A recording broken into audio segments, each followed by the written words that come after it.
Hello, ওয়ালাইকুম কাকা। ওয়ালাইকুম আসসালাম ভাতিজা, কি খবর ভাতিজা? ভালো আছি কাকা। অন কথা কার কইতাম, ওই কালিয়া ওমরে মুসলমানি কাম করাইছি বুঝছেন নি। ওই তোর সুগার এই অনুষ্ঠান আছে আঙ্গো ভাই, একা না আইয়েন, ডাইল ভাত চাইরিয়া খাই যাইয়েন আঙ্গো ভাই তাই। হেরে বেটা, এটা বুঝি তোর বিবেক?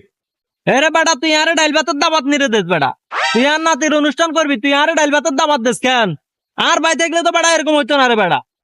আরে কাকা, আন্নে উল্টা বুঝিয়েন না। ওই আন্নারা আমি বুঝাইতাম চাইছিলাম কি আছে, ওই মুরব্বীরা কইতো আর কি আগে যে ডাইল ভাত চাইরিয়া খাও। অনান্নে তো ভাবছেন হাসা হাসা ডাইল ভাত, আর আন্নার লাই কি সুন্দর করে খাসি জবা দি রাখছি, গরু জবা দিমু। আপনারাই খাইবেন, আমার একজন মাত্র বাপের ভাই কাকা। আন্নে উল্টা বুঝছেন কিল্লাই। তো বেটা তুই আর আগে এটা বুঝে কবি না বেটা কথা